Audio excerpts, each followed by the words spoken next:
Hello again. Welcome to another edition of Media Watch. I'm your co-host, Eric Tait. I'm Bob Anthony. Good to see Eric. Here we go, Bob. Time for another once more Into the Breach.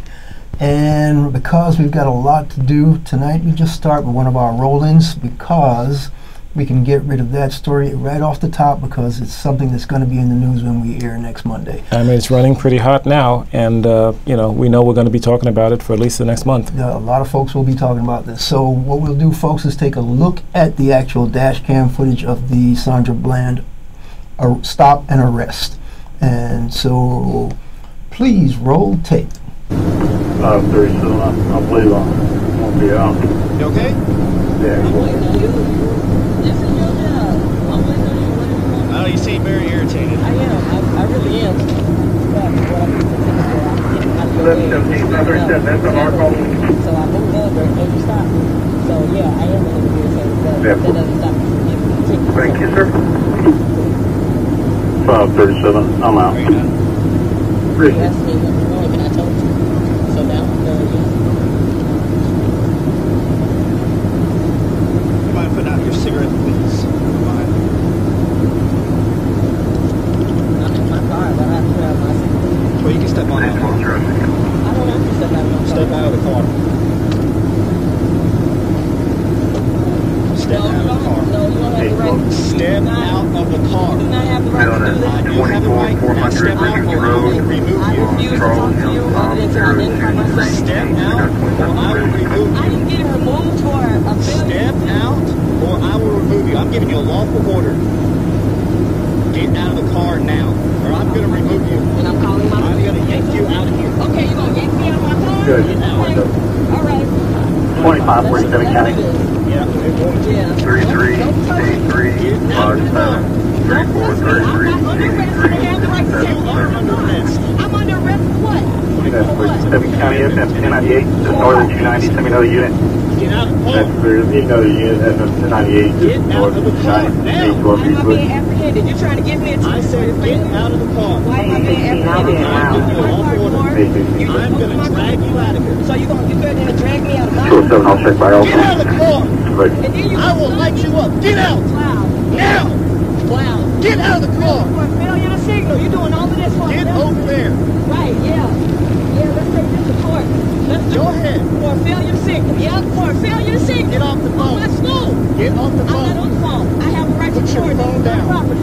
Put It's your my phone property. down. Sir? Put your phone down. Right now. Put your phone down. County to 812, 29. And there you have it, folks.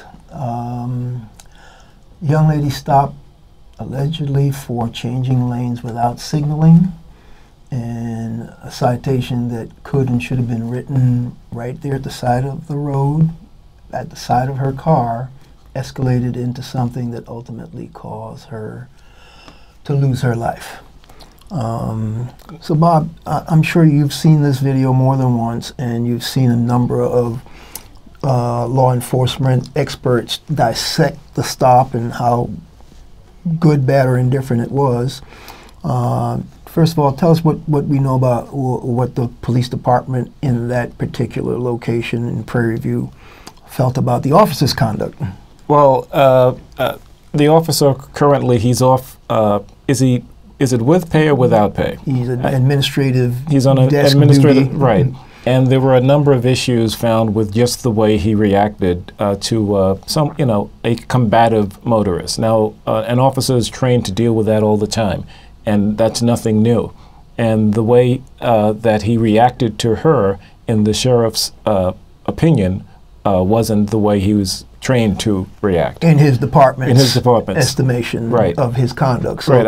I'm trying to think of the exact words, but the sheriff was not happy with the interaction between his deputy and Sandra Bland. Something to the effect that he had violated their courtesy policy as far as dealing with motorists on stops like that. He'd been in violation of their policy.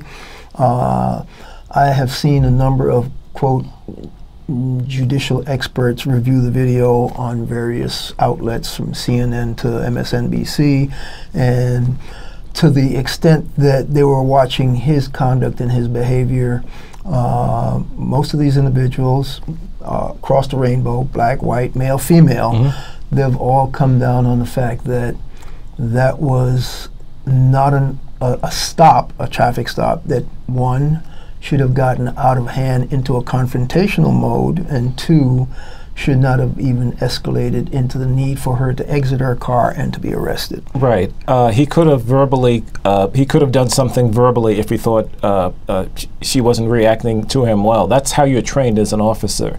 The minute he tells her to put out the cigarette, I mean, it's her right to smoke a cigarette in her own car. That's not an issue here at all. And then that's when he snaps and he says, "Get out of the car." And Sandra Bland reacted like probably I would have, like, "What do you mean get out of the car?"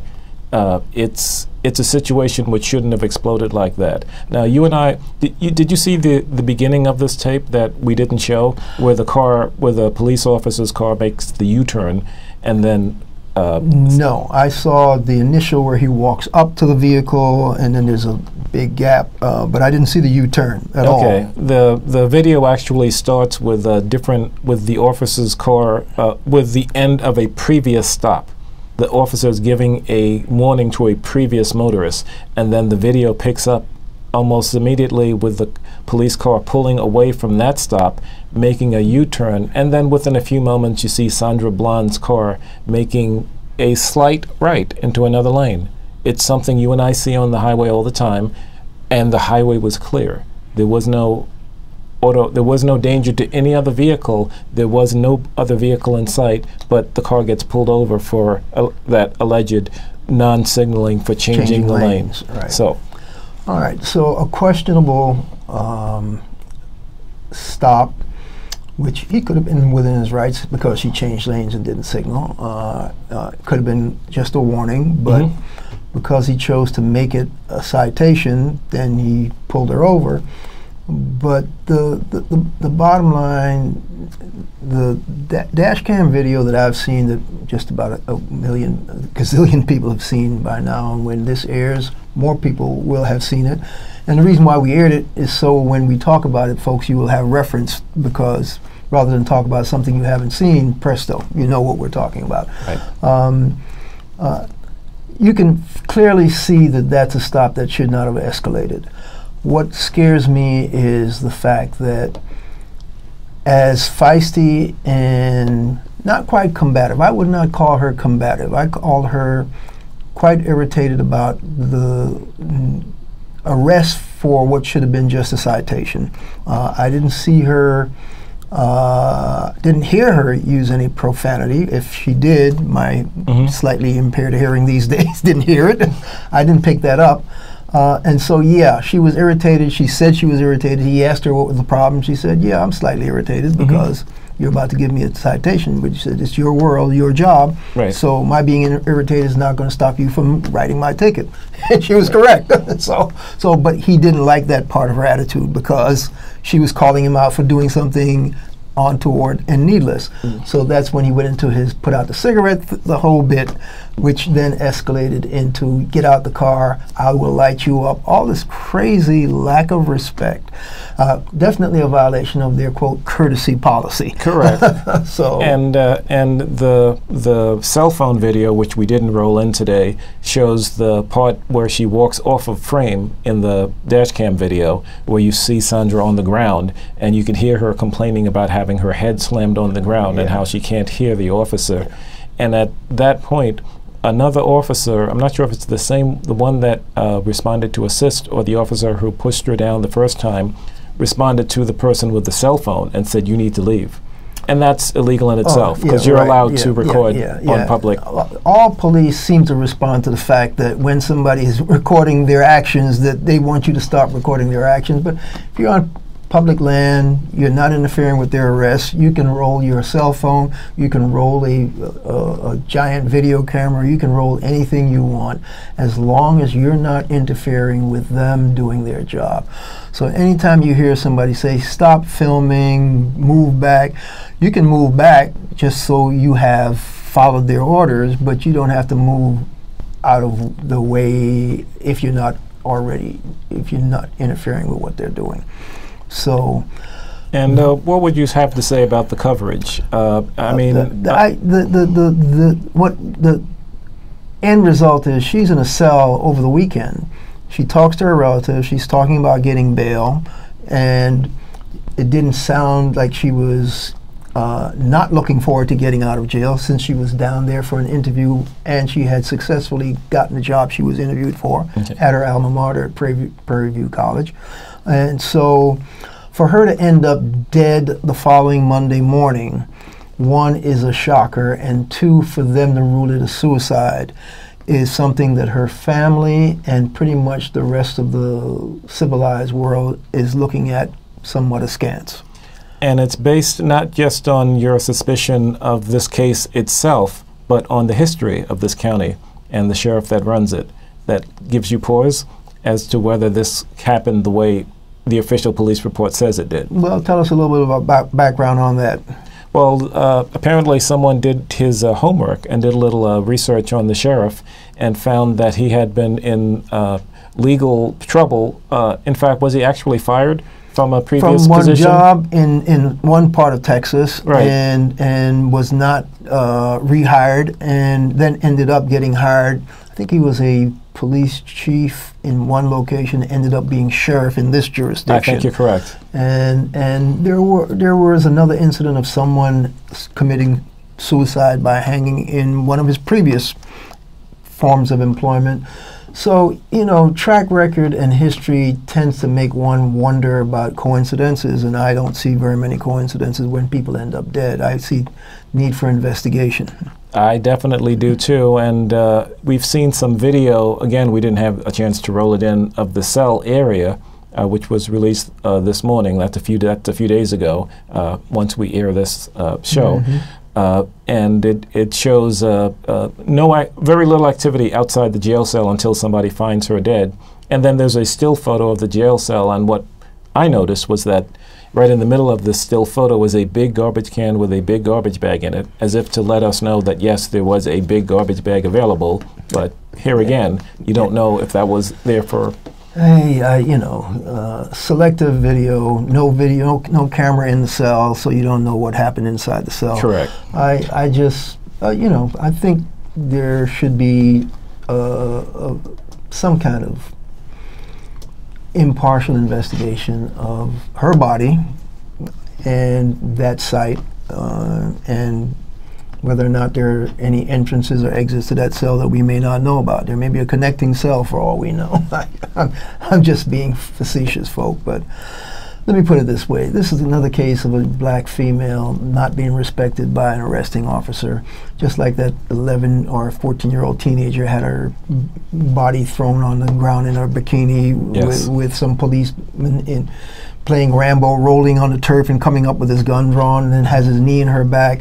There's another case going on right now here in New York where an 11-year-old elementary school kid was slammed down by some police inspector because he was conducting an on-site investigation of somebody's cell phone disappearing when a group of young people outside an elementary school were going into some kind of snowball thing. Happened in February, and it turns out that this cop basically just threw this kid down to the ground, and the reason why we know is because there was surveillance tape that actually caught his action, and the owner of the store had the young lady's parents actually copy that video from their surveillance tape to the cell phone camera. So there is an extant record of what he did. He's talking about how they slipped on the snow, and while she's on the ground she's thrashing and blah blah blah, and the video shows totally. So now there's another suit being filed by another black family against the New York City Police Department. I just saw that today, last Wednesday, when this show airs, when I was doing some more research on the Bland case and some of the other stuff. And this is just a recurring pattern where black folk are just taken down like we don't count as human beings. As the attorney representing this 11-year-old in the Bronx said, if that child was an 11-year-old on the Upper East Side or in Queens somewhere, no inspector would be snatching her, slamming her on the ground, and handcuffing her with her hands behind her back like that. She's black, brown, she's in the Bronx, And so they feel they can do that. This is just totally unacceptable, and something needs to change. Okay. I don't want to deal with the coverage of the Sandra Bland story per se, just because I have not even tried to dissect coverage, because just the fact that this stuff keeps unfolding with new video, these people, they don't really know what to do except get experts to come on and say, well, tell us what you think of this video. And was that a very good arrest or not? And so basically, they're all working their way through Yes. is this good, bad, or indifferent police procedures? And I've heard people do leading questions to the inspector. Well, shouldn't she have been more compliant when they arrested her? And shouldn't they? I mean, you can ask all kinds of leading questions, but the fact of the matter is the video speaks for itself. Yes. So, but anyway, that's a story that's not going away, because it's part of a broader pattern, and we'll be keeping you posted on how that transpires. But let's segue from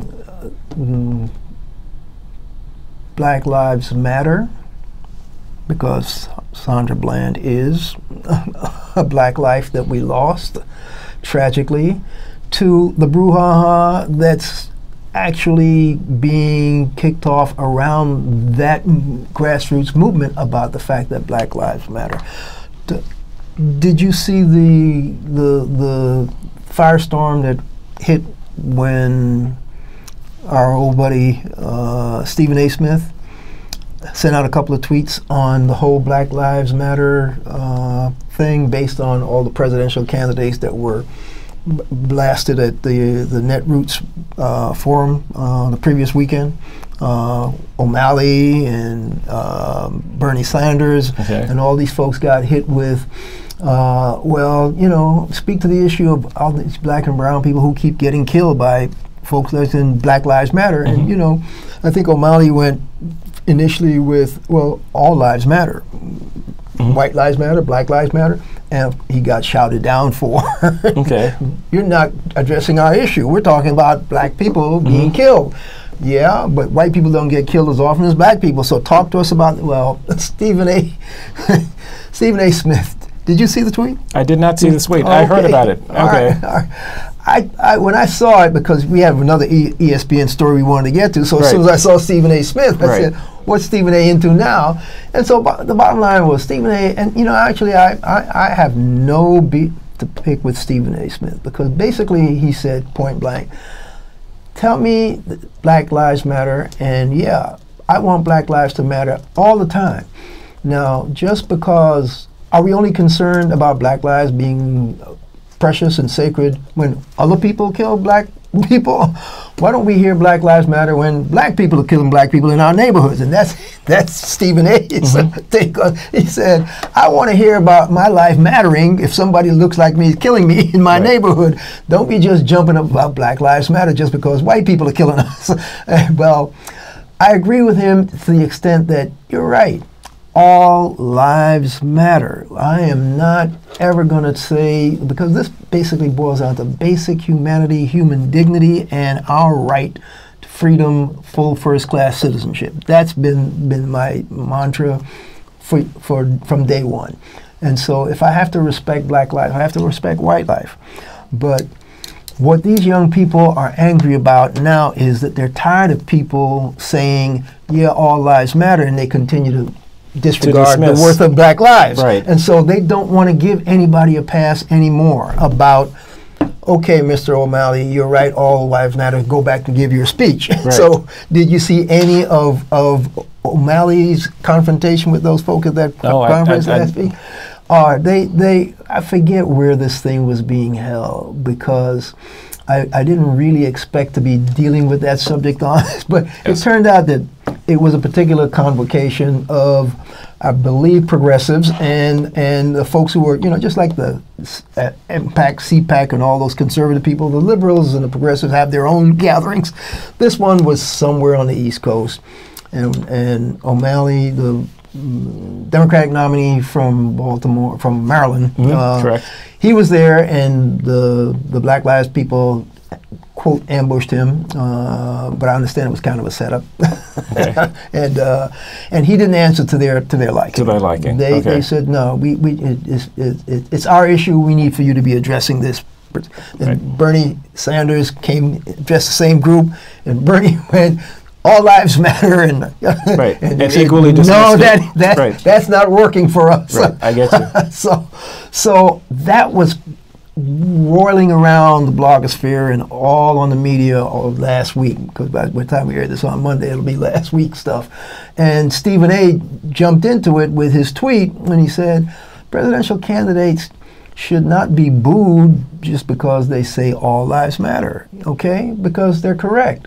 All lives do matter. And me to Stephen A., you're right. And I wouldn't even try to chastise you for defending folk for saying that.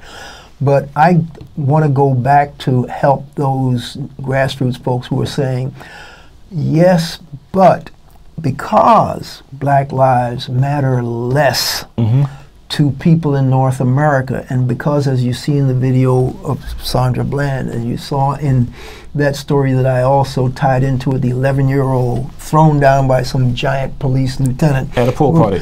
No, that's in the school. In the school. In the school. Grammar school here in New York. But Florida, New York, Right. it's happening to Right. these young black people, male, female. They are just totally disrespected and disregarded. And these young people have now had enough. Right. And they said, I don't care, I don't want to hear about other people's lives mattering. Ours seem to matter less, and we want it to matter equally. And as a matter of fact, we want it to matter more just because it's mattered less for so long.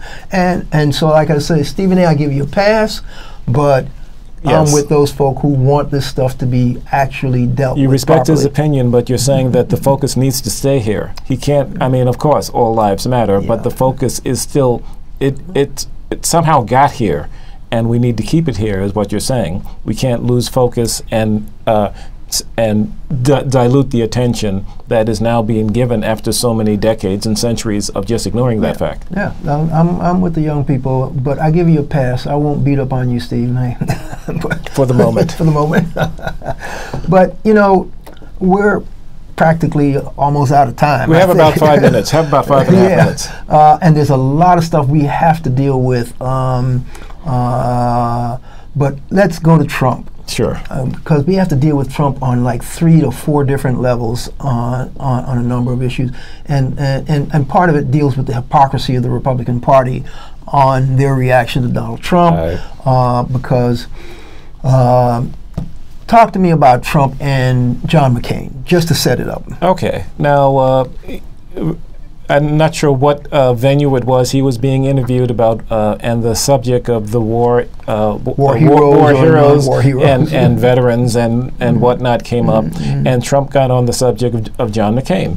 And the interviewer questioned Trump, what do you mean John McCain is not a war hero? And Trump said something to the effect that McCain was caught. And he likes people who weren't caught, who weren't captured, Yeah. and he's not quite a war hero. But then again, later in the same tape, he says he was. But it was a clear shot at McCain for, in my opinion, no good reason, actually. And so he's getting skewered for his attack on a person who, at least I believe, is a hero for surviving, what, 5 years in a prison camp and then coming back to become a senator? That's a hero.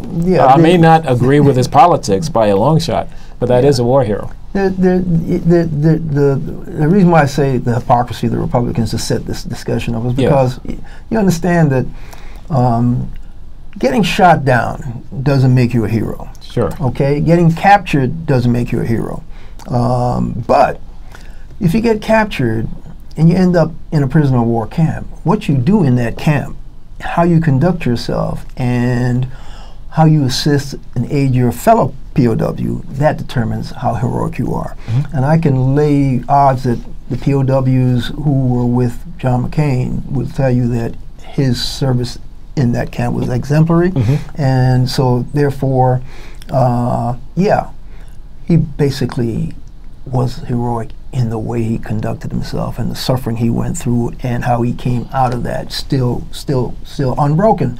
And what's significant to me is as a former military individual who was a navigator on flying status, I can attest to the fact that whether you're in a fighter pilot, whether you're a 4-engine, whatever, once you strap that machine up to your back to go conduct any mission, whether it's combat support, or whatever, you run the risk of coming out of that sky dead in the blink of an eye. So to do it in a war zone and in time of war, under fire, that is just heroic in its own nature, to just get into the machine for every mission that you get into it. You could be dead in the blink of an eye. So unless you've done that, unless you know what one of those machines can do to you in the blink of an eye, how dead you can be without even thinking, do not try to knock it.